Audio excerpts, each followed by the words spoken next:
السلام علیکم ورحمۃ اللہ وبرکاتہ۔ الحمدللہ رب العالمین والصلاۃ والسلام علی رسولہ الامین وبعد۔ احباب، حسب وعدہ ہم فضیلت الشیخ محمد عزیر شمس حفظہ اللہ کے ساتھ آپ سے مخاطب ہونے کا شرف حاصل کر رہے ہیں، اور جیسا کہ ہم نے بتایا تھا کہ انشاءاللہ اصول فقہ سے متعلق ہم شیخ سے گفتگو کریں گے، زحمت دیں گے شیخ کو۔ اللہ تبارک تعالیٰ سے دعا کرتے ہیں کہ اللہ تبارک تعالیٰ شیخ سے استفادہ کی ہمیں توفیق دے اور صحت و عافیت کے ساتھ شیخ کا سایہ ہم پہ تا دیر قائم رکھے۔ اس سے پہلے بھی بہت ساری گفتگو ہم نے شیخ کے ساتھ کی ہے، مختلف موضوعات پہ ہم شیخ کے ساتھ لائیو ہوتے رہے ہیں۔ شیخ، اس سے پہلے ہم لوگوں نے الرسالہ پہ بات کی تھی، بالکل امام شافعی رحمۃ اللہ علیہ کی جو کتاب ہے، اور وہ جو گفتگو ہے وہ یہاں بھی موجود ہے اور وہ یوٹیوب پہ بھی ہوگی، تو انشاءاللہ ہمارے اخوان استفادہ کر سکتے ہیں۔ ٹھیک۔ اصول فقہ کی جب بات آتی ہے تو ذہن سب سے پہلے اس طرف جاتا ہے کہ یہ اصول فقہ ہے کیا؟ صحیح۔ اصول فقہ کے کئی مفہوم ہیں، یعنی مختصراً کہہ سکتے ہیں 4 مفہوم ہیں۔ ایک تو اصول الفقہ یعنی فقہ کے مصادر، تو جیسے کہا ہے اصول الشاشی کے شروع میں آپ دیکھیں گے، یا اسی طرح سے زنجانی نے تخریج الفروع علی الاصول وغیرہ میں لکھا ہے کہ اصول الفقہ 4: الکتاب، السنہ، الاجماع، القیاس۔ ایک معنی تو یہ ہوا، یعنی مصادر الفقہ۔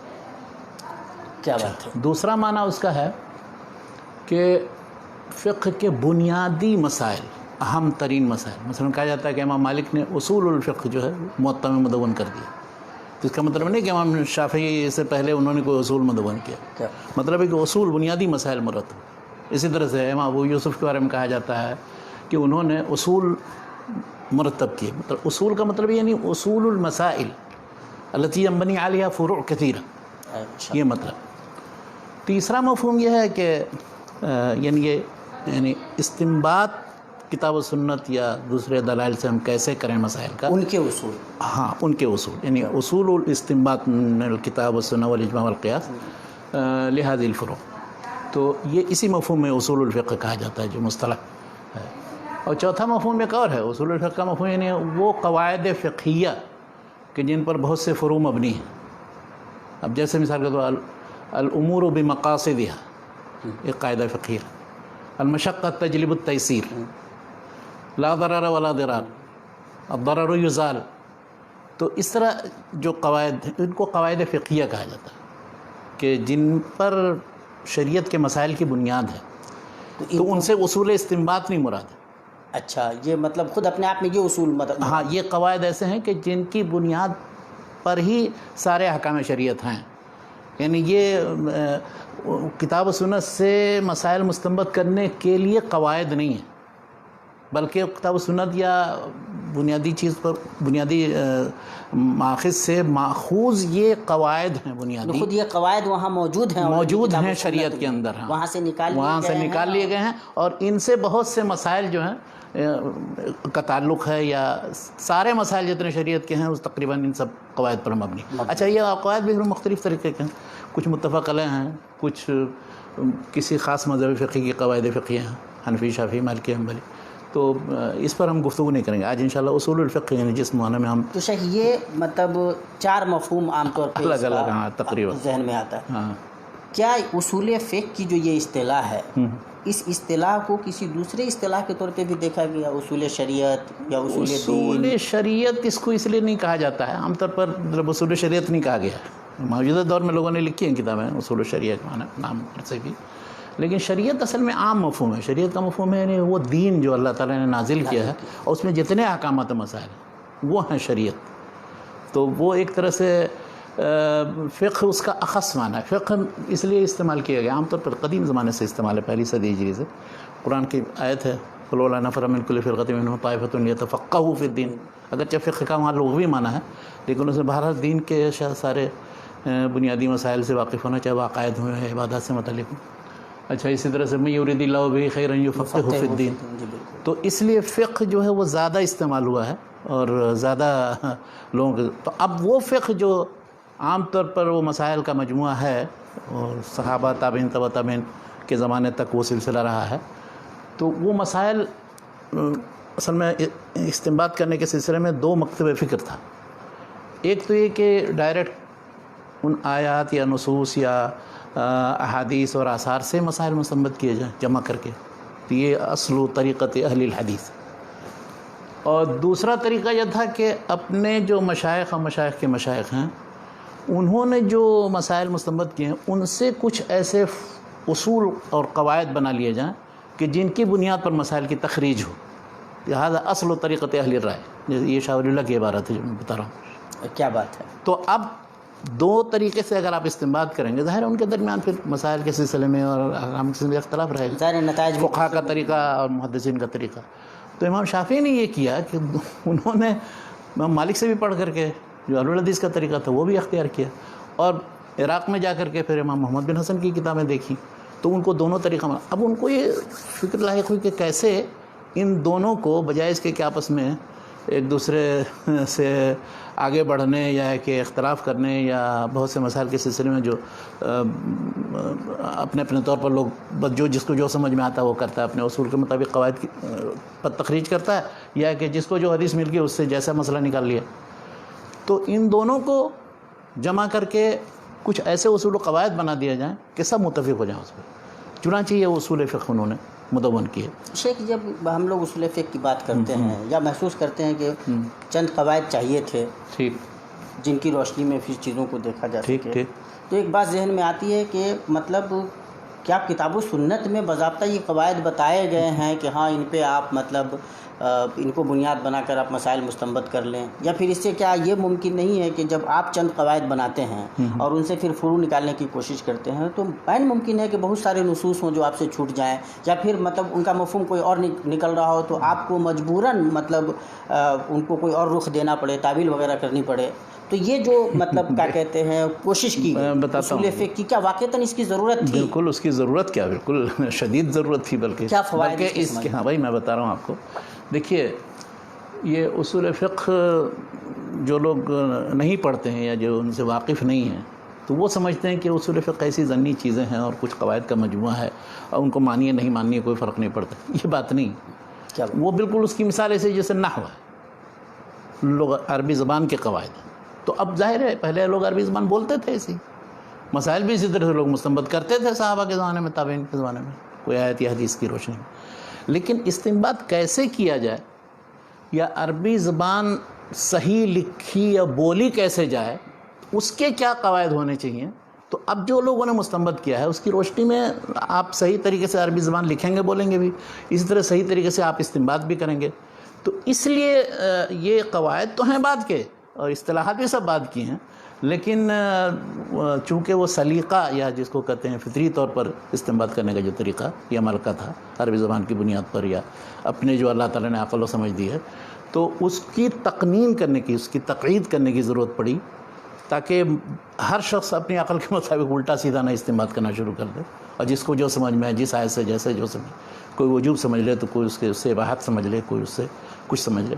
تو اس لیے ان قواعد کو مدون کرنے کی ضرورت پڑی. اور یہ قواعد ایسے نہیں ہیں کہ ان میں عمومی طور پر اختلاف ہے، بعض جزئیات و تفصیلات میں اختلاف ہیں، لیکن بنیادی اصول و قواعد تقریباً. جو اصول و قواعد ہے شیخ، اس کا مطلب یہ ہے کہ قرآن و سنت کے تمام نصوص کے استقراء کے بعد وہی میں بتا رہا ہوں کہ اس میں جو اس سے یعنی جن چیزوں سے مدد لی گئی ہے اصول فقہ بنانے میں، اس کے قواعد تیار کرنے میں، تو ان میں سب سے پہلی چیز تو یہی ہے کہ قرآن، سنت، اس طرح سے آثار صحابہ و تابعین کے استقراء کے بعد یہ عملیہ کیا سمجھ میں آتا ہے، یعنی ان آثار اور نقول سب سے پہلے یعنی شرعی چیزیں یہ پیش نظر رہیں، عربی زبان اور اس کے اصول اور اس کی جو اسالیب ہیں وہ پیش نظر ہیں، اور تیسری چیز وہ عقلی بنیاد ہیں کہ جن کی بنیاد پر مطلب جو ایسی عقل وہ منطقی عقل نہیں، جو عقل سلیم ہے کہ عقل کی روشنی میں جو چیز جیسے سمجھ میں آتی ہے.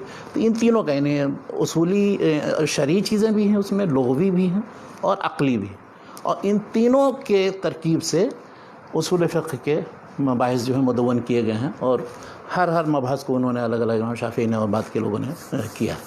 لیکن اس وقت تک ابھی منطق وغیرہ کا اثر نہیں تھا، منطق امام غزالی کے زمانے سے آتا ہے. جیسے جب ہم لوگ یہ بات کر رہے ہیں کہ استقراء کے بعد ٹھیک، 3 بنیادی چیزیں ہاں، شرعی نصوص شرعی نصوص رکھی یا ہے، آثار، اور اس کے بعد لغوی چیزیں ہیں جو عربی زبان میں کیا اسالیب ہیں، اور پھر عقل سلیم سے بھی پھر کام عقل لیا سلیم گیا۔ سے، ہاں، یعنی 3 جو بنیادی چیزیں ہو سکتی ہیں ہاں، ان جس کو کی سامنے روشنی میں رکھ اصول کر کے فقہ مدون یہ کیا گیا۔ تو ظاہر ہے کہ یہ ایک ٹرینڈ بنا ہوگا پھر، ہاں بالکل، وہ سلسلہ چل پڑا اس اور کے جب بعد سے۔ چلا ہوگا تو ظاہر ہے کہ زندہ امت ہے، پڑھے لکھے لوگ رہے ہیں ماشاءاللہ، تو ڈسکشنز ہوئے ہوں گے، ہاں بالکل، مباحث ہوئے ہوں گے، مباحث اور میں پھر بہت سے یہ لوگوں نے لکھا، مختلف مناہج کے ظاہر ہے مطابق کہ ایک لکھا، راستہ بچا نہیں ہوگا، ظاہر ہے مختلف لوگوں نے مختلف طریقے سے پھر اس کو، طریقے وہ مطلب میں اپنائے انشاءاللہ ہم ہوں لوگ گے۔ تو آتے کیا ہیں بھی۔ وہ کس طرح سے مطلب یہ پھر یہ جو ایک علم کے طور پہ، اصولی علم کے طور پہ کس طرح سے یہ مطلب اپنے پیر پھیلاتا ہے یہ؟ دیکھیے پھیلاتا اس طرح سے ہے کہ امام شافعی نے وہ ایک چھوٹا سا رسالہ لکھا تھا، خط لکھا تھا عبد الرحمن بن مہدی کو، جس کی تفصیل ہم لوگوں نے گفتگو اس کی تھی۔ ایپیسوڈ میں۔ جی بالکل۔ اچھا، اب اس سے محدثین کو یہ سمجھ میں آ گیا کہ حدیثیں تو ہم پڑھتے ہیں، لیکن جب فقہا سے ان کی گفتگو ہوتی تھی تو وہ ان کو طعنہ دیتے تھے، تم تو سمجھتے نہیں، استعمال کرنے پر قدرت نہیں، صرف روایت حدیث کرتے ہو۔ تو ان لوگوں نے محسوس کیا کہ اب ہمارے پاس ایک ایسا ہتھیار آ گیا کہ اس کے ذریعے ہم بھی استنباط پر قادر ہو سکتے ہیں، استنباط کرنے کے بعد اہل الرائے پر اپنی حجت تمام کر سکتے ہیں۔ تو اس طرح سے اہل الحدیث بھی خوش ہوئے، ناصر اہل الرائے کو بھی یہ سمجھ میں آیا کہ اب جب یہ قواعد بن گئے ہیں تو ان قواعد کو اپنانا ضروری ہے، تاکہ ہم کو جو متہم کیا جاتا ہے کہ ہم صرف رائے اور قیاس کا سہارا لیتے ہیں، تو ایسا نہیں ہے، بلکہ ہم بھی کتاب، سنت، اجماع سب چیزوں کی طرف رجوع کرتے ہیں۔ تو ایک طرح سے یہ قواعد جو ہیں متفق علیہ ہو گئے۔ لیکن اب اس سلسلے میں جو غور و فکر اور تصنیف و تالیف کا جو سلسلہ اس کے بعد شروع ہوا ہے امام شافعی کے بعد، تو عام طور پر بیان کیا جاتا ہے کہ 2 منہج تھا، ایک متکلمین کا منہج اور دوسرا فقہائے اہل الرائے کا منہج۔ اس سے پہلے مطلب یہ جو امام شافعی رحمۃ اللہ شافعی علیہ کے کا زمانے منہج کے تھا، بعد، ہاں، امام شافعی کے طریقے پر جو چل رہے تھے جو محدثین ہیں، وہ تو عام طور پر ان کے بعد آپ دیکھیے گا جتنے لوگوں نے تاریخ اصول فقہ پر کتابیں لکھی ہیں یا مقالات لکھے ہیں یا مقدمات لکھے ہیں، تو وہ یہ ذکر کرتے ہیں یہ 2 منہج، ایک متکلمین کا منہج، ایک فقہائے اہل الرائے کا منہج، ٹھیک ہے، اور سب کے مطابق پھر کتابیں ہم ذکر کرتے ہیں کس نے کون سی لکھی، کیا لکھی۔ لیکن ایک منہج جس کے مطابق کتابیں لکھی گئی تھیں 4 صدی ہجری تک، اور اس کے بعد بھی سلسلہ جاری رہا 5ویں صدی میں بھی، اس کے بعد بھی اس کو چھوڑ دیتے ہیں، وہ ہے محدثین کا منہج۔ اور دراصل محدثین کا جو منہج ہے وہ امام شافعی کے منہج کا امتداد ہے۔ تو گویا کہ شروعات بھی محدثین نے ہی کی، محدثین نے کی، جو محدث فقیہ دونوں تھے امام شافعی، وہ تو اور اس کے بعد ان کے مطابق یعنی ان کے طریقے پر چل کر کے دوسرے محدثین نے ہی ان چیزوں کے اور مزید تفصیل بیان کی، اور ان کے سلسلے میں جتنا اپنے سے پہلے کے لوگ تھے، چاہے وہ صحابہ ہوں، تابعین ہوں، تبع تابعین، ان سے وہ سب روایات اور جزئیات سب جمع کر کر کے ایک باب میں مدون کیا۔ اب اس کی مثال میں دیتا ہوں، مطلب تقریباً 5ویں صدی کے 5 آدمی آپ لے لیجیے جو مشہور ہیں، جن کی کتابیں موجود ہیں۔ جی کیا بات ہے، 5ویں صدی ہی کے اتفاق سے سبھی ہیں۔ اچھا ماشاءاللہ، کیا اس لیے کہ امام شافعی 3 صدی ہجری کے شروع میں وفات پا جاتے ہیں، ان کے شاگرد مثلا موزنی وغیرہ ہیں، انہوں نے کتابیں لکھی، لیکن اب وہ سب چیزیں پہنچی نہیں۔ بعد کی بڑی کتابوں میں جیسے البحر المحیط زرکشی ہے، اس میں کچھ نقول اور اقتباسات ہیں۔ تو امام شافعی رحمۃ اللہ علیہ 204 ہجری میں 204 میں وفات پا یعنی تو اب وہ 3 صدی ہجری کی کتابیں نہیں ہیں موجود، جنہوں نے لکھی ہے وہ اگر لکھی بھی اس کا نام ملتا ہے، لیکن یہ کہ پہنچی نہیں۔ تو ہم جب بھی بیان کریں یا ذکر کریں تو ایسی کتابوں کا ذکر کریں جو موجود ہے دنیا میں، تاکہ ان کو دیکھا جائے، استفادہ کیا جائے۔ کیا بات ہے۔ تو 4 صدی ہجری میں 4-5 آدمی تھے، جن میں بہت مشہور ایک محدث بیہقی، کیا بات، تو ان کی کتاب المدخل الی السنن الکبریٰ، جس کو ڈاکٹر ضیاء الرحمن اعظمی نے چھاپا تھا، لیکن وہ انہوں نے ایشیاٹک سوسائٹی لائبریری کے نسخے کی بنیاد پر چھاپا تھا، جو بہت ہی ناقص، تقریباً آدھی تھی۔ تو بعد میں پھر پورا مکمل نسخہ مل گیا مدینہ میں، تو شیخ محمد اوامہ صاحب نے اس کو ایڈٹ کر کے 2 جلدوں میں چھاپا۔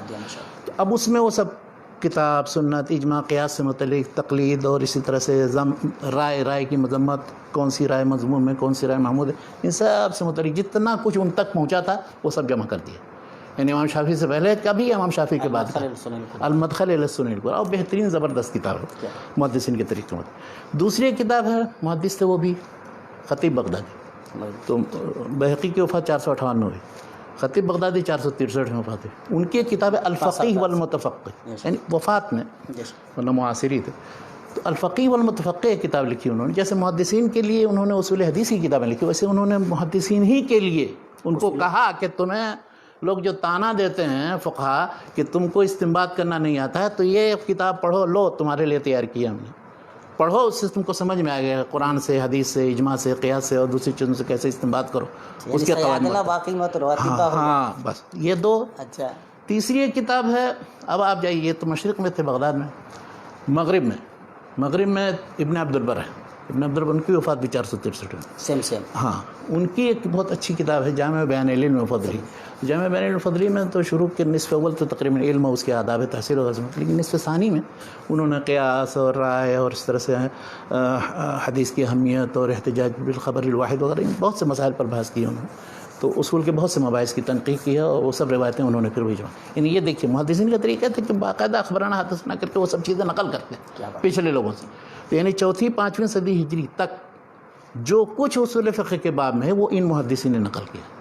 اچھا، ان کے ساتھ ایک شامل کر لیجئے اندلسی کے ابن حزم ہیں، اگرچہ وہ ظاہری کہے جاتے ہیں، قیاس کو نہیں مانتے ہیں، قیاس کی سخت تردید کرتے ہیں، لیکن قیاس کے علاوہ جتنے مباحث ہیں ان کے وہ زوردار ہیں. فقہ کے جتنے ہیں ان کو ہاں، وہ بھی پھر وہی اخبرانہ حدثنا کے ذریعے وہ ساری چیزیں کس نقل کتاب میں کرتے لکھتے ہیں؟ وہ الاحکام فی اصول الاحکام، 456 میں ان کی وفات ہوئی.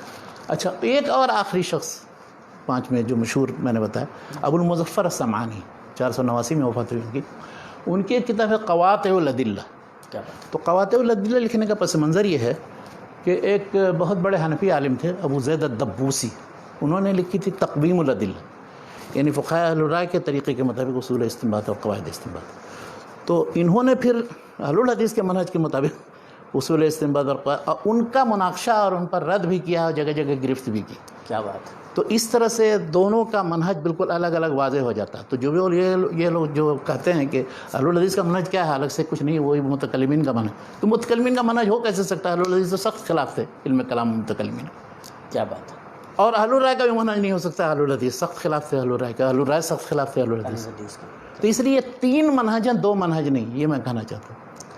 تو محدثین عام طور پر لوگ گول کر جاتے ہیں، ان کا ذکر نہیں کرتے ہیں. ان کی طرف تعجب ہے، پتہ نہیں کیسے ہو سکتی. یہ بھی وجہ ہو کہ وہ کتابیں چونکہ سب چھپی نہیں سوائے جامع بیان العلم الفضلی کی، اس میں تھوڑے سے مباحث. 5ویں صدی ہجری تک یہ 5ویں کیا صدی یہ کنٹینیوشن رہا بعد میں بھی چلا؟ بعد میں پھر اس کے بعد ہم آتے ہیں بعد میں مثلاً جب 2 صدی کے بعد پھر ابن تیمیہ آ جاتے ہیں.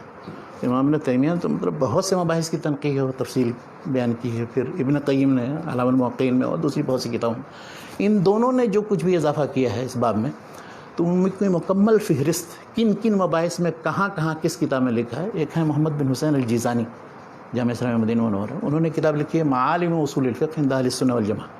تو پوری فہرست دے دی انہوں نے. اب بہت سے مسائل کی تنقیح انہوں نے کی. مثلا استحسان سے متعلق شیخ الاسلام ابن تیمیہ نے یہ لکھا. عام طور پر ساری کتب اصول میں آپ دیکھیے چاہے جس منہج کے مطابق، وہ کہتے ہیں کہ استحسان کیا ہے کہ کوئی مجتہد جس کے ذہن میں کوئی بات ایسی آتی ہے جو قیاس کے خلاف ہوتی ہے اور اس کے ذہن میں ہے، اس کی وجہ سے وہ قیاس کو چھوڑ کر کے وہ رائے اختیار کرتا ہے. ابن تیمیہ نے کتاب قاعدۃ فی الاستحسان لکھ کر کے یہ دکھایا کہ استحسان کبھی قیاس کے خلاف ہو ہی نہیں سکتا. کیا بات ہے. وہ بھی قیاس کے مطابق ہی ہوگا. تو اور دوسری کتاب چھوٹی سی انہوں نے لکھی قاعدۃ فی شمول النصوص الاحکام. یہ جو کہا جاتا ہے کہ اکثر مسائل میں، جیسے امام الحرمین جوینی وغیرہ نے لکھا ہے کہ مسائل تو لامتناہی ہیں، نصوص جو ہے محدود ہیں، تو کیسے اکثر دار و مدار ہمارا قیاس پر رہے گا مسائل کا. تو انہوں نے کہا کہ یہ نہ سمجھنے کا نتیجہ اور نصوص میں غور و فکر نہ کرنے کا نتیجہ ہے. اگر غور کریں گے تو اکثر مسائل جو ہے وہ نصوص سے ثابت ہوں گے بشرطے کے تعامل کریں اس میں صحیح طریقے سے. تو قاعدۃ فی شمول النصوص الاحکام لجمیع الاحکام التی سیمکن ان تحدث الی یوم القیامہ. سبحان اللہ. کیا بات ہے. اور انہوں نے ظاہریہ پر رد کیا جو استعمال نہیں کرتے ہیں قیاس کو، اور جو صرف قیاس پر کا سہارا لیتے ہیں اسی میں غرق ہیں، دونوں کو رد کیا. کہا کہ یہ منہج وسط ہے. کیا یہ 2 مثال. اس طرح سے ایک کتاب انہوں نے لکھی قاعدۃ فی تقریر القیاس، قیاس کا اس بات اور کس طرح سے قیاس کے ذریعے بہت سے مسائل ثابت ہوتے ہیں اور ان کو یعنی قیاس کی بنیاد پر ہم ثابت کرتے ہیں، لیکن وہ شریعت کے نصوص کی طرف مستند ہیں. صرف یہ سمجھنا کہ وہ قیاس سے ثابت ہوتے ہیں یہ غلط. کیا بات. تو قاعدۃ فی تقریر، یعنی اس طرح انہوں نے بہت سے مسائل کی تنقیح کی ہے تقریباً، اور متکلمانہ رجحان پر تنقید جو کی وہ تو ہے. تو یہ میں بطور نمونہ میں ابن تیمیہ ابن قیم کو، اور اس کی پوری مکمل فہرست دیکھنی ہو اور ان کو پڑھنا ہو تو معالم اصول الفقہ عند اہل السنہ والجماعہ میں محمد بن حسین جیزانی صاحب نے آخر میں پوری فہرست دے دی. تو ان فہرستوں کی روشنی میں آپ دیکھیں ہر مبحث کی تنقیح تقریباً کی. تو ایک تو یہ منہج ہوا محدثین کا. اچھا، اس کے بعد بھی یہ کنٹینیو رہا ہے. اب اس کے بعد یہ ہے کہ جو لوگوں نے اسی سے استفادہ کر کے کچھ حنابلہ وغیرہ نے، اب جیسے مثلاً شرح الکوکب المنیر ہے ابن النجار الفتوحی 972 میں ان کے بعد، انہوں نے بہت کچھ اس سے استفادہ کیا ہے. یا اس طرح سے اور جو حنابلہ ہیں جیسے مرداوی وغیرہ ہوئے اور دوسرے، تو ان لوگوں نے کچھ استفادہ کیا، لیکن اب ان کی کتابیں سب ابھی ادھر چھپی ہیں اور ان کا اس ناحیے سے مطالعہ نہیں کیا گیا کہ ابن تیمیہ کا کتنا اثر پڑا ہے، ابن قیم کا کتنا اثر پڑا، اس ناحیے سے مطالعہ کیا جائے اگر کوئی کرے تو مطلب یہ بھی ایک موضوع ہاں. لیکن افسوس یہ ہے کہ جو اصول فقہ پڑھتے پڑھاتے ہیں تو ان کا یا تو تعلق متکلمین کی کتابوں سے ہوتا ہے یا اہل الرائے کے فقہاء اہل الرائے کے.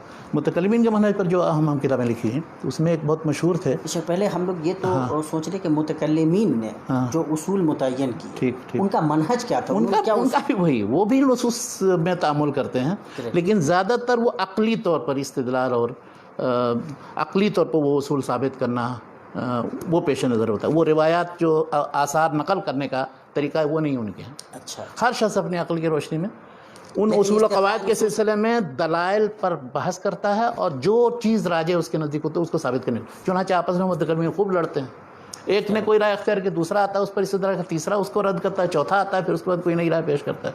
تو متکلمین کے یہاں تو بڑی لڑائی ہے. مطلب اس لحاظ سے اگر دیکھا ہے تو فقہاء اہل الرائے کے یہاں ایک منہج ہے، ایک چیز ہے.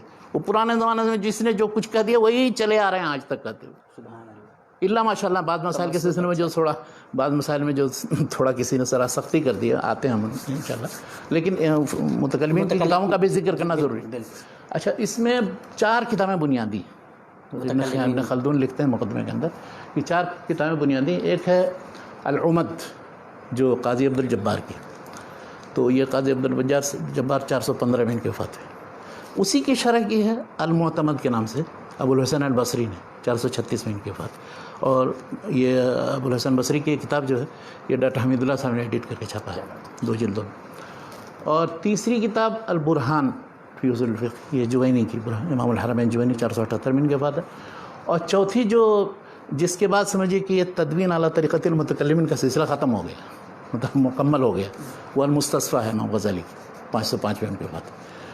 تو مستصفیٰ میں یہ کیا ہے کہ بہت ہی منظم انداز میں ان سارے مباحث کو، اور متکلمین کے یہاں ایک چیز یہ ہے کہ ہر چیز ان کو آپ دیکھیں گے عقلی طور پر مرتب و منظم. انہوں نے سارے مباحث کو 4 اقطاب 4 قسموں میں تقسیم کیا، 4 بنیادی قسموں میں تقسیم کیا. اور اس سے پہلے ایک مقدمہ لگا دیا، مقدمہ منطقیہ، کہ ہر چیز کی حد یا تعریف معلوم کرنے کے لیے ضروری ہے. جو شخص یہ منطقی اصطلاحات نہیں جانے گا اس کی معلومات کا کوئی اعتبار نہیں. تو اب وہ 4 کیا چیزیں ہیں؟ وہ کہتے ہیں سب سے پہلی چیز تو یہ ہے کہ الاحکام، احکام معلوم ہونے چاہیے، احکام کے بارے میں گفتگو. اس کے بعد پھر جو احکام کہاں سے نکلتے ہیں تو وہ ماخذ، یعنی کتاب سنت اجماع قیاس. تیسری چیز یہ احکام کن کے لیے، تو اب وہ ان پر گفتگو ہوتی ہے. اور چوتھی چیز یہ ہے کہ اگر اختلاف ہو و تعارض ہو، یا مثلاً وہ لوگ جو عمل کریں گے استنباط کریں گے تو استنباط کرنے والے مجتہد ہوں گے، اور کچھ نہیں استعمال کریں گے، جو ان کی بات کو مانیں گے تو مقلد ہوں گے. تو تقلید و اجتہاد کی بحث آ گئی. تو تقلید و اجتہاد کی بحث اور ایک قواعد استنباط، اس کو انہوں نے الگ کر دیا. یعنی اصول، احکام، قواعد استنباط اور مستنبط یعنی مستثمر کون ہوگا، اس کو انہوں نے پھل سے ہی تشبیہ دی کہ ایک ثمرہ ہے، ایک مثمر ہے، ایک استثمار ہے یعنی عملیہ استثماریہ، اور ایک یعنی یہ پھل پیدا کیسے ہوا، اس کے لیے کیا سینچائی کی گئی ہے کیا. تو اس سے بہرحال مطلب بہت مرتب اور منظم کتاب ہے اور بہت ہی بہترین اصولوں میں انہوں نے لکھی ہے. اس کے بعد جو 2 بڑی اور اہم کتابیں ہیں وہ ہیں، ایک تو رازی کی کتاب ہے المحصول 606 میں ان کی وفات ہوئی، اور دوسری آمدی کی کتاب ہے 631 میں ان کی وفات ہوئی. ان کی کتاب الاحکام فی اصول الاحکام. بس اس کے بعد متکلم. اب اس کے بعد پھر مختصرات کا دور آتا ہے، وہ بعد میں ہم بتائیں گے. اہل الرائے کے طریقے کے مطابق جو کتابیں لکھی گئی ان میں ہے، اب ان تینوں میں جیسے جو محدثین کا طریقہ ہم نے بتایا، متکلمین کا طریقہ. متکلمین کو اس سے فکر رہتی ہے کہ یہ جو اصول فقہی ہے یہ محرر طور پر ثابت ہے کہ نہیں ہے عقلی طور پر اور دوسرے سارے دلائل کی روشنی میں. اس سے کوئی بحث نہیں کہ اس سے کس مذہب کی تائید ہوگی، کون سا مسئلہ مستنبط ہوگا نہیں ہوگا، اس سے کوئی مطلب نہیں ہوتا. مطلب کس فقہی مذہب کی تائید ہوگی یا نہیں ہوگی، اس کو مطلب نہیں، اس سے کوئی مطلب نہیں. اچھا، اور یہ جو اہل الرائے کا طریقہ، اہل الرائے کا طریقہ اب تیسرا یہ ہے، وہ یہ کہتے ہیں کہ متکلمین عقلی گھوڑا دوڑاتے ہیں اور اصول متعین کرنے کی کوشش کی. فقہاء اہل الرائے یہ کہتے ہیں کہ ہم چونکہ فقہ پر بحث کر رہے ہیں تو فقہی نظائر، فقہی فروعات، فقہی امثلہ وہ دینے چاہیے بجائے اس کے کہ عقلی طور پر ہم چلے جائیں. لیکن یہ کرتے کیا ہیں اصل میں، ان کے اصول کو اگر ہم اصول فقہ کہیں امانت داری کے ساتھ تو کہہ نہیں سکتے ہیں اصول.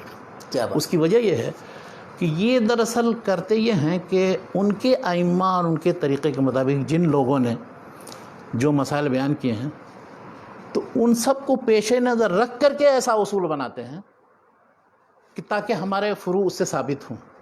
تو یہ اصول فقہ مذہبیم ہے، لیس اصول فقہ شریعہ یا اصول فقہ یہ صفت نام. استقراء نصوص کتاب و سنت یا آثار اور یہ طریقہ نہیں ان کا. اس کے بجائے ان کے جو اپنے مطلب کیا کہتے ہیں قواعد ہیں یا اصول ہیں ائمہ کے یا جنہوں نے مسائل مستخرج کیے ہیں، تو ان مسائل کو پیش نظر رکھ کر کے ایسے اصول بناؤ کہ اس سے مسائل اچھا ایسا ہوا بھی نہیں. اتفاق کی بات یہ ہوئی کہ وہ جو مسائل بہت سے ان اصولوں کے مطابق تو ہوئے نکلے اور کچھ اس کے خلاف بھی پڑ گئے، تب اس کی طرح پھر تعویل و توجیہ کرتے.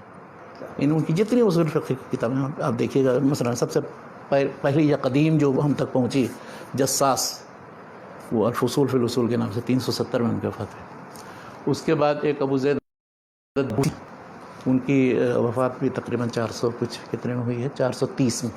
تو ان کی تقویم الادلہ جس کا میں نے ذکر کیا تھا، جس پر رد کیا ہے. تیسرے ہیں سرخسی، جن کی مبسوط ہے فقہ میں، تو انہوں نے اصول فقہ پر بھی 2 جلد میں کتاب لکھی. تو سرخسی کے وفات 483 میں ہوئی. اور چوتھے ہیں جو سب سے زیادہ مشہور ہوئے اور بعد میں سارا دار و مدار تقریباً انہی کی کتاب پر ہے، وہ ہیں بزدوی کے وفات 482 میں ہوئی. تو یہ 4 جو ہیں ان کے اصل مؤلفین، مطلب 5ویں صدی ہجری تک تقریباً. ہاں اس کے بعد ایک کتاب ہے میزان الاصول کے نام سے علاؤالدین سمرقندی کی. تو علاؤالدین سمرقندی تقریباً 535 میں 38 میں وفات ہوئی.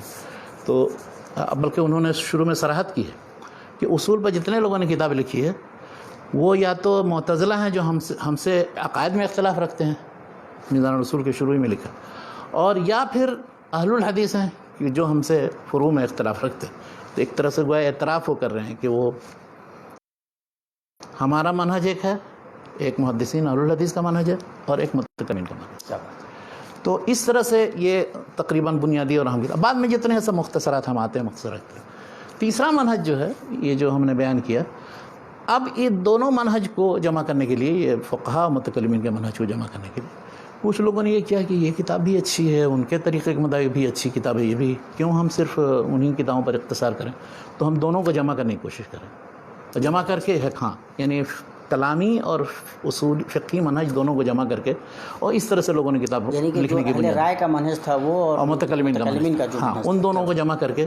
اب اس سلسلے میں ایک ہیں ابن الساعتی، ایک بہت مشہور مصنف ہیں، فقہ میں بھی ہیں، اصول فقہ میں بھی کتاب. ان کی ایک کتاب ہے بدیع النظام فی الجمع بین البزدوی والاحکام.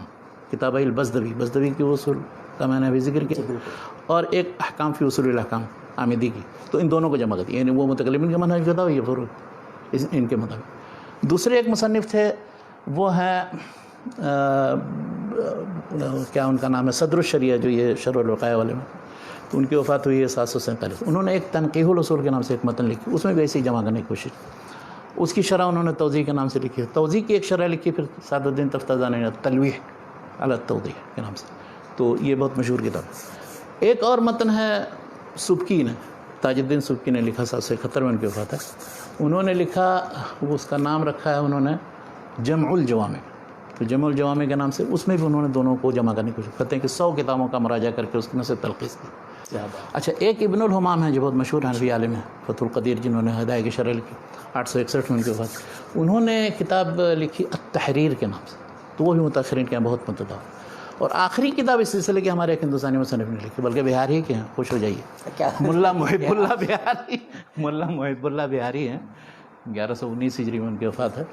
انہوں نے 2 کتابیں ایسی لکھ دیں کہ ان کے بعد سے لے کر کے 3 صدی تک تقریباً انہی کتابوں کو پڑھانے کروایا. ایک منطق مسلم العلوم، دوسری یہ مسلم الثبوت جو اصول فقہ. تو مسلم الثبوت اس میں بھی ہوئی کلامی اور. تو یہ دونوں مباحث کو جو 2 الگ الگ منہج ہے بذات، اس کو کیسے ملانے کی کوشش وہ کیا یہ ہے کہ قواعد اور اصول تو ان کے مطابق تحقیق کر کے عقلی طور پر جمع کی ہے، اور فروع اور امثلہ جو ہے وہ دوسرے اہل رائے کے طریقے مطلب اس طرح سے دونوں کو جمع کیا. تو لوگوں نے محسوس کیا کہ نہیں، صرف ایک طریقے پر قائم رہنا درست نہیں ہے، دونوں. لیکن افسوس کہ ان لوگوں کو لیکن یہ نہیں سوجا کہ اہل الحدیث کی کتابوں کو بھی ذرا سا دیکھ لیں، ان کتابوں سے بھی تھوڑا استفادہ کریں، ان آراء اور ان اجتہادات سے بھی اپنے کتابوں کو پر کیا جائے. تو وہ اس کی طرف نہیں توجہ. تو یعنی یہ اس پوری تاریخ میں کوئی ایسا بندہ نہیں اٹھا جو یہ کرتا نہیں کیا. یہ افسوس کی بات. حتیٰ کہ حنابلہ نے بھی، حنابلہ کی حال سنیے. وہ یہ جو مستصفیٰ مقرر ہو گئی، مستصفیٰ بڑی زبردست کتاب تھی. اب اس کی ایک تلخیص کی وہ اس شخص نے، ابن قدامہ جو مشہور المغنی کے مصنف 620 میں وفات ہے، تو انہوں نے روضۃ الناظر کے نام سے ایک کتاب لکھی. اچھا، اب اس میں شروع میں منطقی مقدمہ ہے، خود منطق نہیں جانتے تھے لیکن اس میں ڈال دیا. بعد میں جب حنابلہ نے بہت لان تان کی کہ یہ کیا کیا آپ نے، یہ تو سب گڑبڑ، کچھ سمجھ بھی نہیں آتا. آج تک سب پریشان ہے. کتاب چھپتی ہے تو کچھ نسخوں سے انہوں نے حذف کر دیا، تو بعض نسخوں میں وہ منطقی مقدمہ ہے، بعض میں نہیں ہے. اور آج تک وہ بالکل درد سر بنا ہوا ہے سارے پڑھنے والوں کے لیے یہاں پریشانی، اس لیے کہ وہ منطق مجبوراً پڑھنا پڑتا ہے. اور وہی کتاب اصل ہے روضۃ الناظر، اسی پر ساری بنیاد ہے، اس میں ساری پڑھائی جاتی. لیکن وہی نہیں، شروع ہی میں ایسا ہے کہ وہ نہیں سمجھ میں آتا ہے. تو اتنا اثر ہوا اس کا. بعد میں بھی جو لوگ آئے ہیں بس وہ انہی میں سے کسی ایک. لیکن افسوس یہ ہے کہ مطلب وہ جو طریقہ تھا محدثین والا، اہل الحدیث والا، وہ نہیں کسی نے اختیار کیا، جس کے احیاء کے بھی امام ابن تیمیہ نے کوشش کی. وہ بعد میں بھی جو لوگ آئے ہیں تو انہوں نے بالکل ہی التفات ہی نہیں کیا ابن تیمیہ ابن قیم کی ان تحقیقات کی طرف. ہو سکتا ہے کتابیں نہ میسر رہی ہوں اس زمانے میں اور وہ ملی نہیں لوگوں کو، لیکن ایک دم اہمال یہ تعجب کی بات ہے. اور آج تک مطلب یہ صورتحال ہے.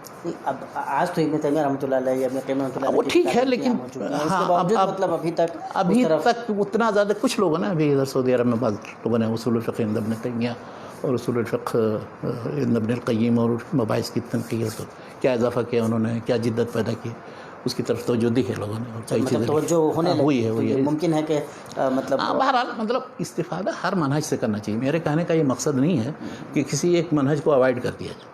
کہنے کا مقصد یہ کہ ایک منہج یہ ہے، دوسرا منہج یہ ہے، تیسرا منہج یہ ہے، چوتھا منہج یہ ہے. نہیں، اس معاملے میں تو بنیادی منہج محدثین کا تھا. جب امام شافعی رحمۃ اللہ علیہ شروعات کر رہے ہیں اس کی، یا اس کی کچھ بنیادیں اگر ہمیں موطا امام مالک رحمۃ اللہ علیہ میں مل رہی ہیں. مطلب میں نے بتایا کہ وہ بنیادی نہیں، اصول الفقہ مطلب مسائل، بنیادی قواعد، جو مطلب بنیادی مسائل اس معنی میں. اچھا، ان مسائل. ہاں، وہ ایک مالکی ہیں قاضی ابوبکر بن العربی، تو وہ ذکر کرتے کہ سب سے پہلے اصول تو امام مالک نے مدون کیا.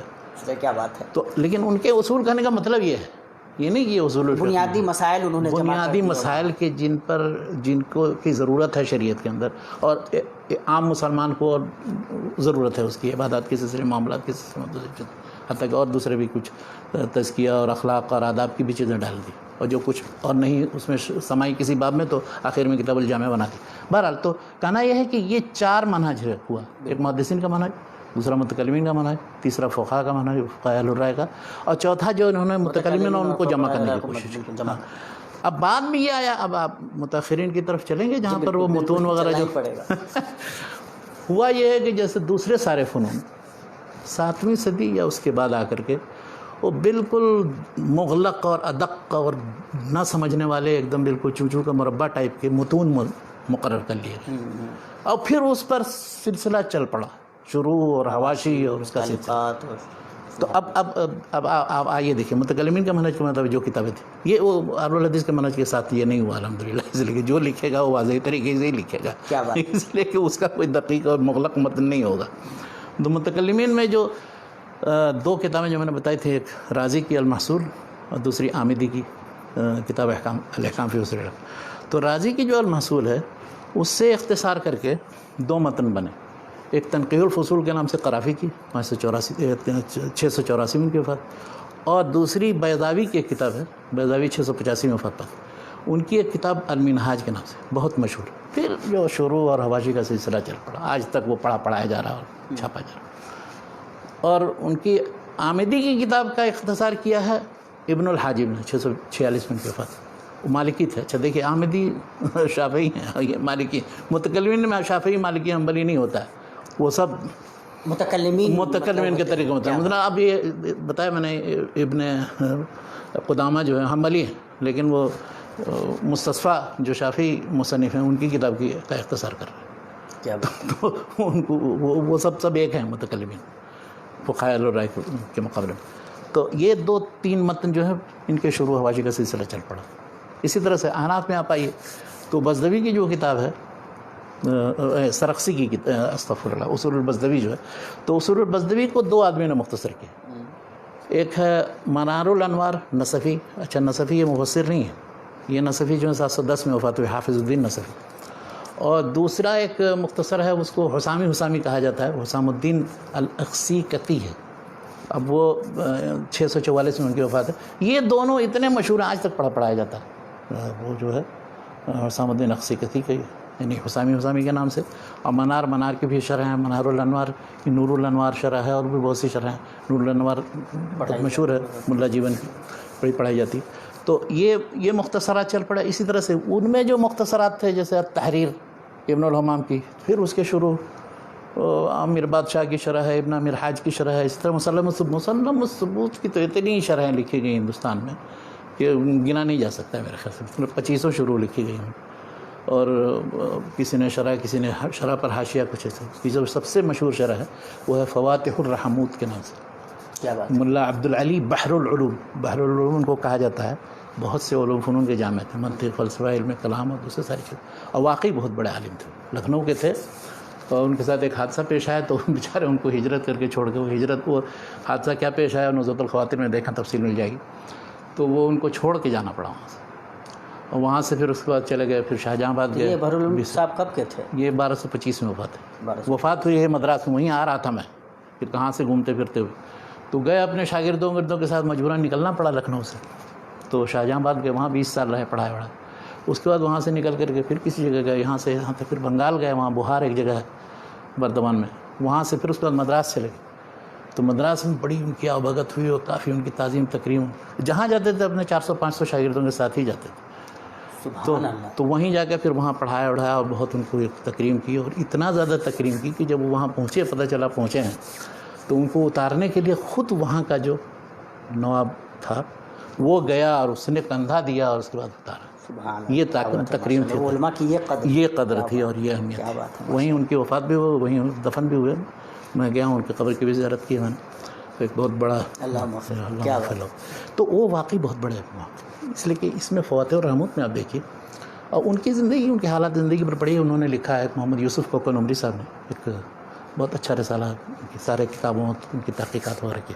وہ چونکہ مدراس پہنچ گئے اس لیے انہوں نے، مدراسی تھے تو اصلاً وہ لکھنؤ کے ہیں. وہ ملا نظام الدین جو ہے نا، یہ بیٹے ہیں عبدالعلی بحر العلوم. بحر العلوم سے لگایا تھا کہ سارے علوم فنون میں. تو وہ کوکن صاحب کی جو کتاب ہے، ابھی ان پر ایک مضمون دیکھا میں نے، معارف نے چھپا ہے. ایک دم پھسپھسا سا مضمون، نہ ان کی شخصیت کا کوئی اظہار، نہ ان کی کتابوں کی کوئی قدر و قیمت. ان کی کتاب الارکان الاربعہ، رسائل الارکان کے عبادات پر لکھا ہے. اسی طرح سے یہ جو فواتح الرحموت ہے مسلم الثبوت کی شرح، اس میں ایسی نفیس تحقیقات ہیں کہ تعجب ہوتا ہے. اب حنفی عالم ہیں، انتصاب ہے حنفی، لیکن وہ تقلید کی فصل کوئی پڑھ لے اگر تو سمجھ میں آ جائے گا کہ کیسے حنفی تھے. اور انہوں نے کہا کہ اللہ تعالیٰ نے نہیں کہیں کسی جگہ جواب لا واجب الا ما وجبہ اللہ، کہاں اللہ تعالیٰ نے واجب کیا تقلید. کیا بات. اور بھی بہت سی چیزیں. اور یہ کہا یہ ہوس من حواسات المتاخر. کیا بات. اور اصل میں بعض لوگوں نے یہ لکھ دیا تقلید کے مسئلے میں کہ کوئی شخص اگر حنفی سے شافعی ہو جائے تو یعذر، اسی پر ان کو جو رگ اہمیت پڑھ کی یہ کون سی بات ہوئی. یہ تو ہماری بدنامی، ہمارے مذہب کی بدنامی کا باعث ہے اس طرح کی تصریح. لوگ سمجھتے فخر ہے، بیوقوفی کی بات. تو اس پر انہوں نے وہ جو لکھا، آخری صفحات ہیں اس کی، اگر کسی کو بھی کتاب میسر ہو، وہ مستصفیٰ کے ساتھ چھپتی ہے مصر میں بلاق میں. تو سب سے آخری 2-1 صفحے میں آپ دیکھیں تو یہ مبحث ملے گا. پڑھیں، اس کے بعد کہیں سب کو دعوت دیں گے اسی طرح کے حنفی بن جائیں. کیا بات. آپ کو کوئی سوال وال ہو تو کیجیے نا. یہ جو مجھے چھوڑ دیں گے تو میں تو پتہ نہیں کیا بولتا رہوں. جب دریا چل پڑے تو چلتا رہے، اچھا ہے. میں یہ کہہ رہا تھا شیخ، اس سے ایک چیز یہ سمجھ میں آتی ہے کہ یہ جو مباحث رہے ہیں اصول فقہ کے اور جو ٹرینڈ رہا، یہ 2 ٹرینڈ ہی عام رہا مطلب علم کا اور پورے.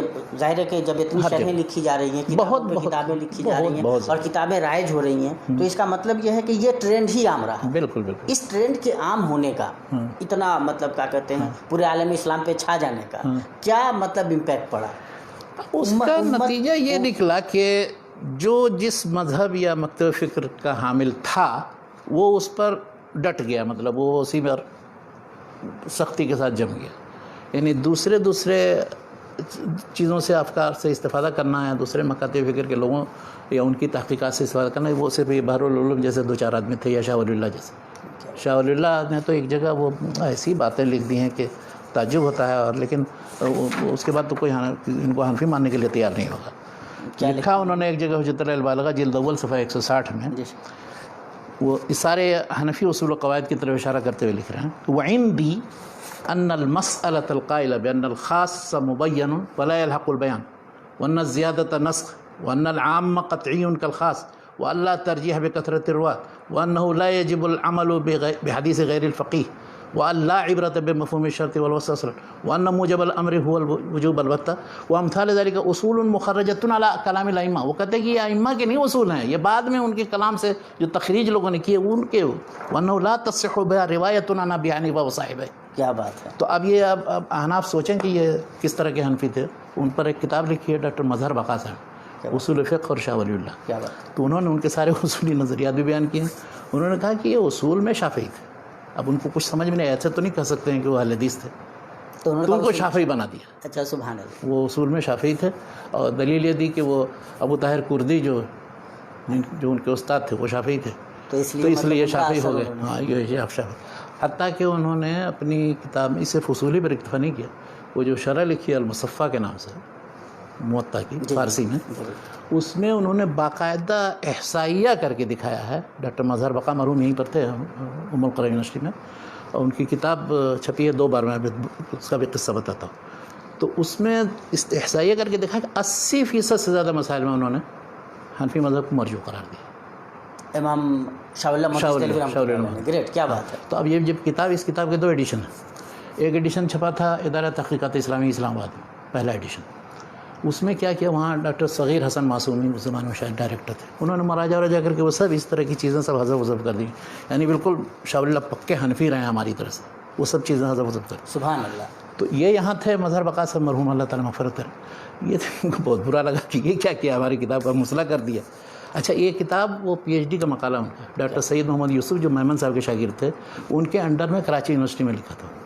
تو کتاب وہ بھی ہو کسی بھی شخص کی کوئی کتاب ہو، اس میں آپ تصرف کا، ناشر تصرف کا حق نہیں رکھتا، محقق تصرف کا حق نہیں رکھتا، جیسا ہے ویسے چھپنا چاہیے. چنانچہ کو غیرت آئی، انہوں نے کہا کہ اچھا تو پھر سے کتابت کروائی. انہوں نے کراچی میں پورا اصل جو تھا وہ چھاپا. تو وہ دوسرا ایڈیشن ہی معتمد. اس میں دیکھیے سارے احصائیہ اسٹیٹکس باقاعدہ دکھایا ہے کہ کتنے مسائل میں کہاں امام شاہ ولی اللہ نے کیا رائے اختیار کی کہاں. لیکن افسوس اس پورے اعتبار سے مطلب شاہ ولی اللہ محدث دہلوی رحمۃ اللہ علیہ کی شخصیت اس طرح سے بھی ابھرتی ہے کہ خود اصول فقہ کے معاملے میں ان کا اپنا ایک ذاتی نقطہ نظر جو سامنے آتا ہے، اس کو آپ کس طرح سے ڈیفائن کریں؟ یعنی مقصد یہ ہے کہ وہ اصول فقہ حنفی کے مقلد یا متبع نہیں تھے، بلکہ اس میں ان کی بہت جگہ مخالفت کی ہے، اور بلکہ جگہ جگہ طنز کیا. تفہیمات الہیہ اگر آپ پڑھیں گے اور بعد دوسری کتاب میں، تو مطلب یہ تو حجت البالغہ سے ایک اقتباس دیا. اس طرح کی بہت سی تحریریں ان کی، جس سے سمجھ میں آتا ہے کہ ان کو اس بات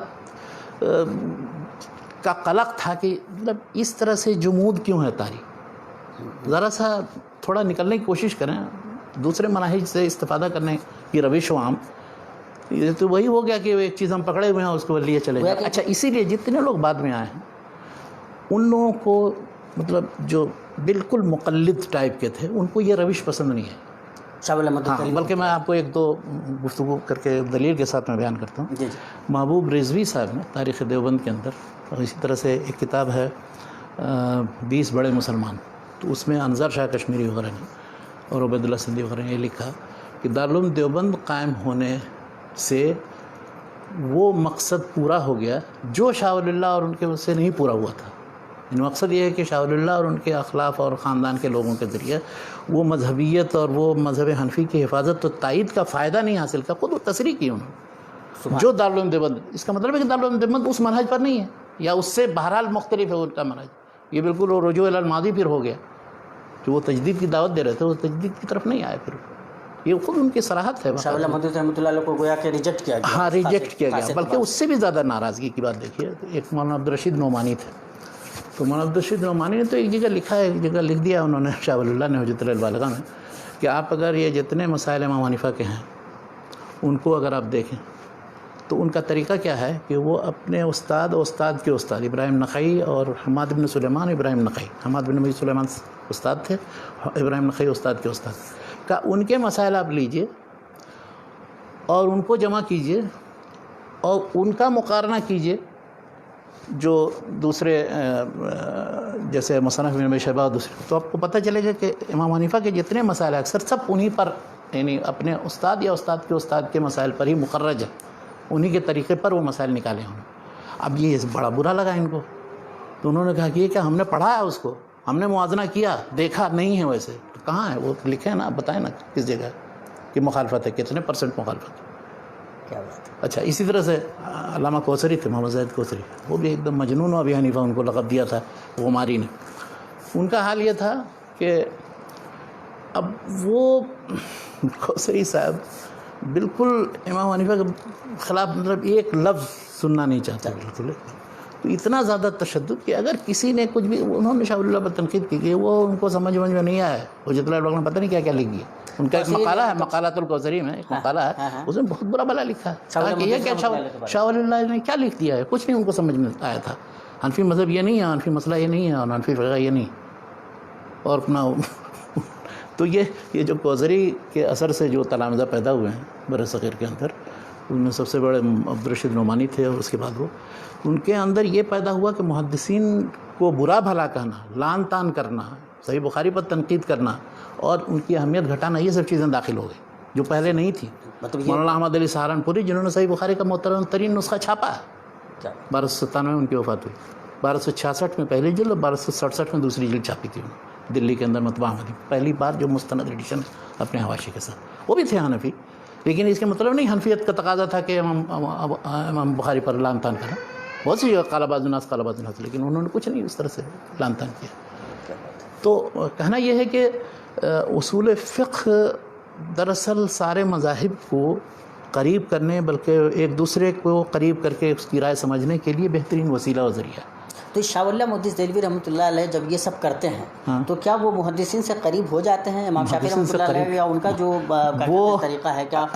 اگر ان کو کھلنے کا موقع ملا ہوتا پورا تو کھل کر کے وہ کہہ دیتے، لیکن ہر جگہ وہ کچھ تھوڑا سا خول میں بند رہ کر کے ذرا سا رمز اور تلمیح استعمال کرتے ہوئے انہوں نے باتیں کی، تو اسی لیے ہر شخص جو ہے ان کے اپنے اس طرح کے مطلب کہ کچھ اقوال اور اقتباسات جمع کر کے دکھانے کی کوشش کرتا ہے انہیں کی طرف۔ ایک شخص کو بہت تکلیف ہوئی، الفرقان کا شاہ ولی اللہ نمبر جب نکلا تو مولانا منظور نعمانی صاحب کا اس میں ایک مقالہ ہے، یہ 1939 میں نکلا وہ، تو اس میں انہوں نے دکھانے کی کوشش کی کہ وہ حنفی تھے، کیا تھے، کہاں تک ان کے اندر آزادی رائے تھی نہیں، صاحب جمع کرنے کے بعد کوشش کی، نہیں وہ تو تھے حنفی ہی تھے، بس وہ کہیں کچھ انہوں نے ایسا لکھ دیا ہے ان کو حنفیت سے خارج نہیں کیا جائے۔ تو کون حنفیت سے خارج کرتا ہے، ہم بھی تو مانتے ہیں حنفی تھے، لیکن حنفی مع القول بالترجیح تھے، وہ جیسے مولانا ولایت علی صاحب پوری تھے اپنے آپ کو کہتے تھے۔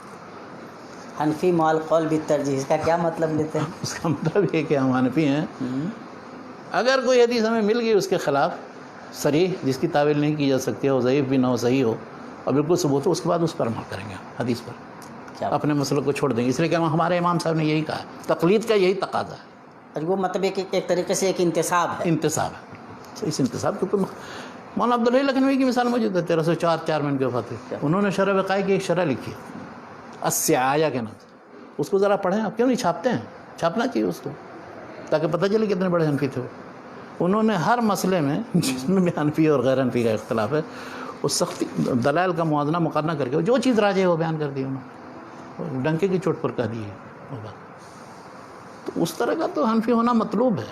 تو جیسے شیخ شاہ ولی اللہ محدث دہلوی رحمۃ اللہ علیہ نے جو ٹرینڈ بنانے کی کوشش کی، پوری طرح کھل نہیں سکے، تو کیا وہ ٹرینڈ آگے بڑھ سکا؟ کوئی بندہ آیا ایسا جو شاہ ولی اللہ محدث رحمۃ شاہ ولی اللہ کے بعد وہ آئے نا، شاہ عبدالعزیز تھے، تھوڑا سا کھلے تفسیر کے اندر، تفسیر عزیزی میں اتخذوا احبارهم ورهبانهم اربابا من دون اللہ کی تفسیر میں دیکھے، یا اور بھی ان کے خطوط وغیرہ میں بات فتاوی کے اندر، لیکن وہ پھر دیکھا کہ وہ رائے عام جو ہے اس کے خلاف ہے، وہ خاموش ہو گئے، انہوں نے کوئی زیادہ ہنگامہ نہیں کیا۔ لیکن شاید اتنا شہید آئے ہیں ان کے، تو دونوں میدانوں میں تقلید اور اجتہاد کے باب میں، عمل بالحدیث کے باب میں بھی اور رد بدعت وغیرہ کے باب میں، وہ ایک دم کھل کر کے ڈانکے کی چوٹ پر سب وہ باتیں کہہ گئے جو شاہ ولی اللہ نے چھپا کر کے کہا تھا، یا شاہ عبدالعزیز نے مصلحتاً خاموشی اختیار کی تھی۔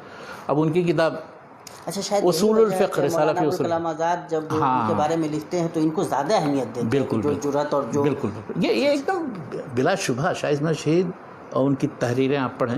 خاص طور پر سے یہ 2 کتابیں آپ دیکھ لیں، بلکہ 3 کتاب. ایک رسالہ اصول الفقہ، اس میں انہوں نے لکھا تقلید الحی اولا من تقلید المیت. کیا مطلب ہے کہنے کا؟ تقلید الحی اولا من تقلید المیت. اچھا، دوسرا تنویر العینین کے نام سے جو رف الیدین، وہ رف الیدین ہی سے متعلق نہیں، وہ سارے دوسرے مسائل کے سلسلے میں بھی عمل بالحدیث، اور اس میں بھی تقلید کے بارے میں بھی بہت سخت الفاظ لکھے. تو لیکن یہ سب کتابیں اتنا متداول نہیں ہوئیں، اور کچھ لوگوں نے چھاپا شائع کیا، لیکن یہ کہ اس کا پھر وہ جہاد میں شہید ہو گئے. اور ان کے طریقے پر پھر کچھ لوگ تھے، جیسے مولانا بشیر الدین قنوجی تھے، یا نواب صدیق حسن خان تھے، یا میاں نذیر حسین مودودی دہلوی تھے. پھر ان کے تنازع کے ذریعے جو الحدیث کی فکر پھیلی، اور ان کے مقابلے میں وہ بھی علماء تھے جو دیوبند سے تعلق رکھتے تھے. تیسرے وہ جو تھے بالکل مبتدع، جو ان پر رد کرتے تھے، تکفیر کر رہے ہیں آج تک. یہ جو مطلب کیا کہتے ہیں شاہ اسماعیل دہلوی رحمۃ اللہ علیہ، اور بعد میں جیسے غفاری رحمۃ اللہ علیہ، یا سید نذیر حسین محدث دہلوی رحمۃ اللہ علیہ، تو ان لوگوں کے جو مطلب کا جو سلسلہ چلا، ان کے جو تلامذہ ہوئے، انہوں نے بھی کیا اصول فقہ میں ایک علم کے طور پہ قبول کیا، اس پہ کچھ لکھا؟ ہاں لکھا. یا تو دیکھیے کلی طور پر بھی بعض مسائل سے متعلق بھی الگ الگ، اور اجتماعی طور مثلا نواب صدیق حسن خان کی مشہور کتاب ہے حصول المعمول من علم الاصول، تو وہ انہوں نے بہت پہلے چھاپی تھی اپنی زندگی میں، مصر میں بھی چھاپی تھی اور یہاں ہندوستان میں بھی. اور وہ کتاب دراصل ارشاد الفحول جو علامہ شوکانی ہیں اس کا اختصار ہے، اور انہوں نے اچھا اختصار کیا، اس لیے کہ ارشاد الفحول بھی جو ہے شوکانی کی، جن کی وفات 1250 میں ہوئی، تو انہوں نے البحر المحیط جو بہت بڑی کتاب ہے، جس میں کئی 100 کتابوں کو پڑھ کر کے اس کا خلاصہ اصول فقہ کی کتابوں کا ڈال دیا اس میں، تو 794 میں زرکشی کے وفات. تو البحر المحیط کو وہ نچوڑنے کی کوشش کی، تو نچوڑا ہے تو وہ بہت اتنے نام اور اتنے اختلافات، تو نواب صاحب نے یہ کیا کہ سب نام اور اختلافات وغیرہ سب حذف کر دیا. اچھا، ہاں، اور وہ بس آسان اور ایسا متن بنا دیا جو ہم لوگوں نے پڑھا ہے جامعہ سلفیہ میں. وہ باقاعدہ وہ متن داخل تھا.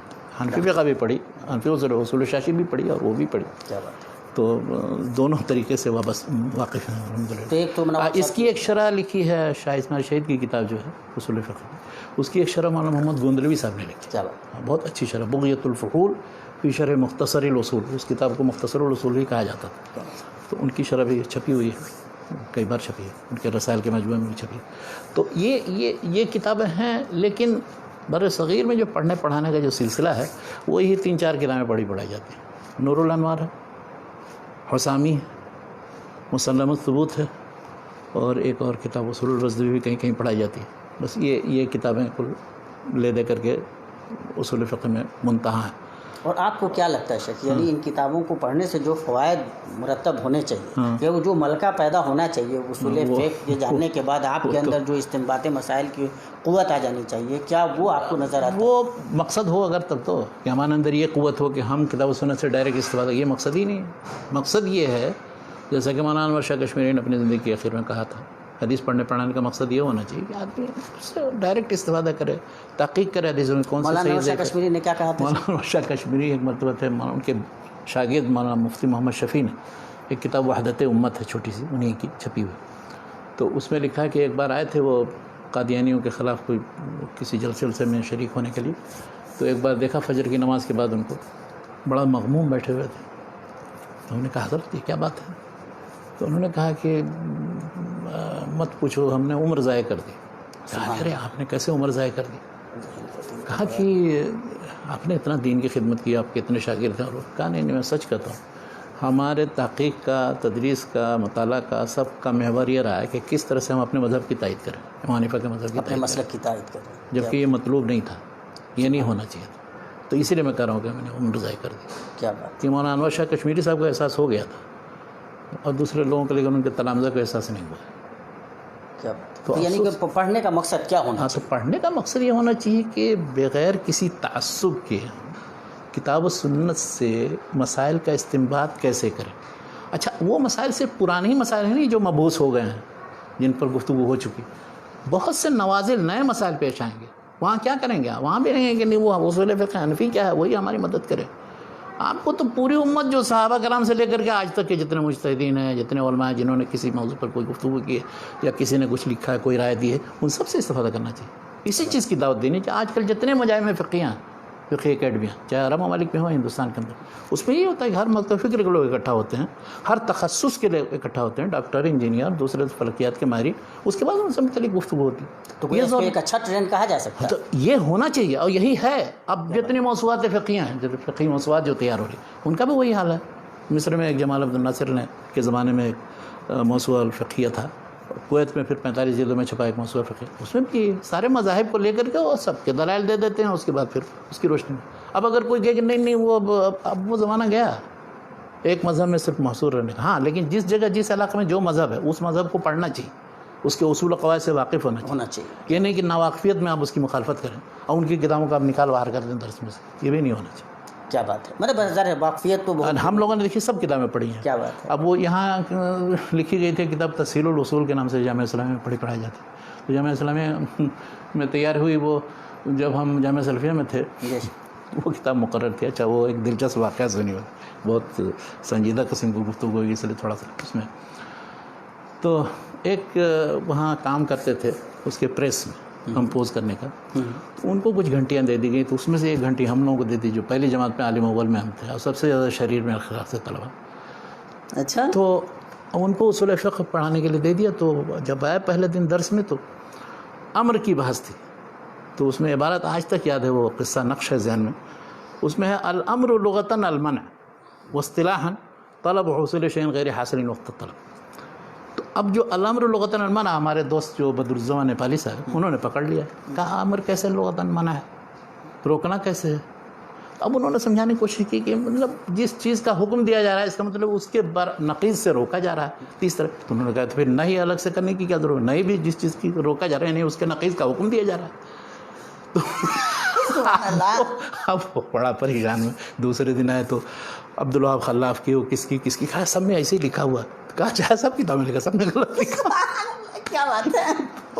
تو بہرحال ہم لوگ اس زمانے میں بہت شریر تھے اور بہت مشہور تھا کہ اس جماعت کے لوگ جو ہے کسی کو بخشتے نہیں، لیکن تیز بھی تھے سب پڑھنے لکھنے کے میدان میں. مطلب نہیں یہ واقعہ بھی اسی پہ دلالت کرتا ہے کہ شرارت اچھی کچھ ہے وقت. ابھی میں آخر میں یہ کہنا چاہتا تھا کہ ہم جو بر صغیر میں کتابیں پڑھتے ہیں تو ہمیں اصول فقہ کیسے پڑھنا چاہیے، مطالعہ کرنا چاہیے اگر کسی کو دلچسپی ہو اصول فقہ. دیکھیے اصول فقہ کے لیے بجائے اس کے کہ ان بڑی بڑی کتابوں کو اور ان مختصرات اور ان شروع حواشی کے چکر میں پڑھیں گے، اس میں اگر 10 سال بھی لگائیں گے تو اصول فقہ پر حاوی نہیں ہو سکتے. دنیا میں سب سے بڑا مکتبہ جو ہے حافظ ثناء اللہ زاہدی کے پاس اصول فقہ کی کتابوں کا مخطوط مطبوع جتنا کچھ ہے جس مذہب مکتب فکر کے مطابق، وہ پاکستان میں ہوتے ہیں صادق آباد میں. تو بہت بڑا ذخیرہ جمع کیا انہوں نے، اور آج کل وہ نور الانوار کی ایک شرح لکھ رہے ہیں، چھپنے والی ہے. اس میں انہوں نے یہ کیا ہے شرح میں اپنی طرف سے کچھ لکھنے کے بجائے سارے حنفی علماء جو پرانے تھے بڑے بڑے، جیسے عبدالعزیز بخاری ہیں تحقیق کے مصنف، یا اس طرح سے کشف الاسرار کے مصنف، بہت بڑے محقق تھے 8ویں صدی کے. ان کے اقوال اور دوسرے حنفی علماء کے سارے مخطوطات مطبوعات سے جمع کر کے وہ اس کے خلاف نقطہ، مثلا وہ کہتے ہیں کہ ابو ہریرہ فقیہ نہیں تھے، یا فقیہ جب تک نہیں ہوگا تو اس کی روایت نہیں قبول کی. اب وہ اس کے خلاف جتنا کچھ حنفیوں نے لکھا ہے خود وہ پیش کر دیا نیچے ہامش میں. تو اب یہ تو مطلب اس کتاب کو ایک دم بالکل رد کرنے کا مترادف ہے یہ. تو وہ ابھی تیار کر. تو کہنا یہ تھا کہ بجائے اس کے کہ یہ کتابیں پڑھیں جو درس میں مقرر ہیں، جدید دور میں جو اصول فقہ سے متعلق چند کتابیں لکھی ہیں وہ بہت ہی آسان اسلوب میں، سلیس اسلوب میں، جس سے آپ کو پورا اصول فقہ میں کیا مباحث ہیں اور ان کی تلخیص سمجھ میں آئے، بغیر متکلمین اور فقہاء اور اصولین کا نام لیے ہوئے اور اس میں اختلافات ذکر کیے ہوئے. کیا بات. اس لیے کہ یہ جتنی کتابیں پوری ہیں اور حواشی شروع کر سب اسی طرح کی تفصیلات سے پورے ہیں. جیسے نحو کی کتاب، اگر آپ کو آسان کوئی قواعد کی کتاب چھوٹی سی ایک پڑھ لیں کافی، اب اس کے مقام میں ذرا سا شرح جامی پڑھیے، اس میں دیکھیں کہ آپ کب آپ کو پھر عربی قواعد سے واقفیت ہو سکے. تو اسی طرح تو ان چند کتابوں میں ایک عبدالوہاب خلاف کی اصول فقہ پر کتاب ہے، ایک شیخ محمد ابو زہرا کی، ایک علی الخفیف کی ہے، بہت سے محمد سلام مذکور کی ہے، محمد الخدری بک کی ہے. کوئی بھی ایک کتاب اٹھا لیں اس کو پڑھ لیں. پھر اس سے تھوڑا سا متوسط حجم کی جو کتاب ہے اس میں ایک وہبہ الزحیلی ہے، شامی ہیں، تو انہوں نے 2 جلدوں میں کتاب لکھی. بس اس کو پڑھنے سے سب سمجھ میں آ جائے گا، ساری چیزوں کا وہ تقریباً انہوں نے خلاصہ دیا. کیا بات ہے. تو میرا کہنا یہ ہے کہ ان کتابوں سے استفادہ کریں تو زیادہ بہتر ہے. اور خود انہوں نے بھی، یہ ثناء اللہ زاہدی صاحب ہمارے دوست ہیں، انہوں نے بھی ایک کتاب لکھی ہے، بلکہ 2 کتابیں لکھی ہیں چھوٹی چھوٹی. یہ نور الانوار کی شرح سے پہلے 2 کتابیں وہ بہت سے طلباء کو پڑھا چکے ہیں. ایک تلخیص الاصول کے نام سے چھوٹا سا متن ہے، ایک تیسیر الاصول ذرا متوسط انداز کی. تو اصول فقہ کی کتابیں پڑھنی چاہیے اور جدید کوششوں سے استفادہ کرنا چاہیے. اور اصول فقہ سے اگر دلچسپی پیدا ہو جائے تو اس سے بہترین اور لذیذ فن کوئی نظر نہیں آئے گا. کیا بات ہے. جو لوگ سمجھتے ہیں کہ اصول فقہ میں ہے کیا چیزیں ہیں، کس طرح کی، وہ نفرت جو ہے وہ نہ جاننے کی وجہ سے پڑھیں گے تو ان کو ساری چیزیں اچھی طرح سمجھ میں بھی آئیں گی، اور پھر اس کے بعد ان کو بصیرت بھی حاصل ہوگی. کیسے کتاب سنت کو پڑھ رہے ہم گزر رہے ہیں آیتوں سے، حدیثوں سے، کیا چیزیں اس میں سے نکالی جا سکتی ہیں ہم نہیں جانتے.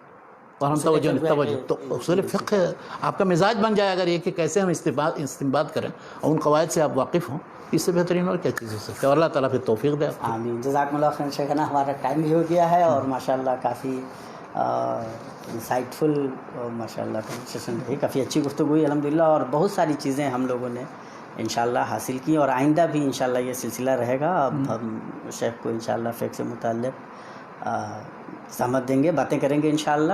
آج کے لیے اتنے ہی پہ اکتفا کرتے ہیں. اللہ تبارک تعالیٰ سے دعا کرتے ہیں کہ اللہ تبارک تعالیٰ ہمیں حسن استفادہ کی توفیق دے. شیخ کو صحت و عافیت کے ساتھ ہمارے بیچ تعدیر قائم رکھے، ہم آپ سے استفادہ کر سکیں، اور اللہ تبارک تعالیٰ آپ کو اس کا بہتر بدلہ دے. آپ اپنا قیمتی وقت ہمارے لیے نکالتے ہیں، اور آپ سے گزارش کہ ویڈیو کو زیادہ سے زیادہ عام کریں، لوگوں تک پہنچائیں، اور اس خیر کے کام میں اپنی حصہ داری ضرور بنائیں. السلام علیکم ورحمۃ اللہ وبرکاتہ. السلام.